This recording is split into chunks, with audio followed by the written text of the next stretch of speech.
किसान साथियों नमस्कार। सोयाबीन की फसल में फूल निकलना आरंभ हो चुके हैं। हमारी सोयाबीन की फसल लगभग 35 से 40 दिन की हो चुकी है। अब इसमें फूल निकलना और फलियां बनना शुरू हो चुके हैं। इस समय हमें सोयाबीन की फसल में कौन से ऐसे NPK खाद का स्प्रे करना चाहिए जिससे कि हम सोयाबीन की फसल से अधिक उत्पादन ले सकें और ज़्यादा से ज़्यादा मात्रा में हमारी सोयाबीन की फसल पर फलियां आए।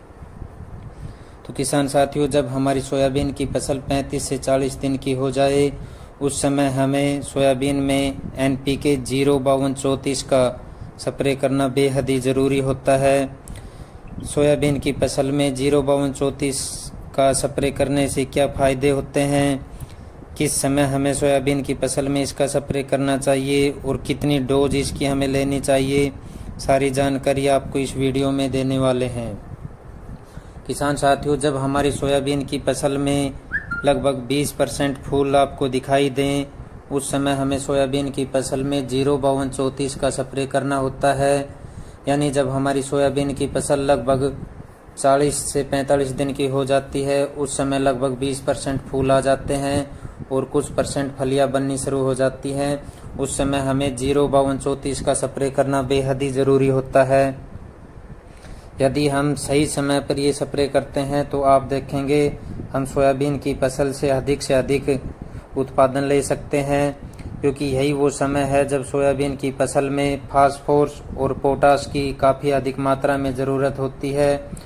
और जो 05234 NPK खाद है उसमें नाइट्रोजन होती है वो 0%, फास्फोरस है वो 52% और पोटाश है वो 34% की मात्रा में पाया जाता है।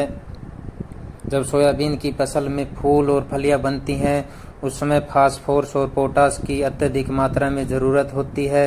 इसलिए हमें सोयाबीन की फसल में फूल निकलते समय 05234 का स्प्रे करना ज़रूरी है। इसके स्प्रे करने से हमारी सोयाबीन की फसल में अधिक से अधिक फूल आएंगे और अधिक से अधिक फलियां बनेंगी और जो फलियों में जो दाने होंगे उनकी मोटाई और चमक है वो भी काफ़ी अधिक आपको देखने को मिलेगी।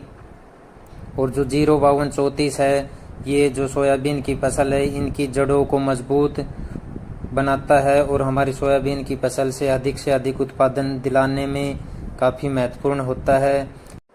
अगर इसकी डोज की बात करें तो 1 एकड़ के लिए हमें 1 से 1.5 किलोग्राम खाद का इस्तेमाल करना है और लगभग 140 से 150 लीटर पानी में मिलाकर हमें इसकी स्प्रे करनी है।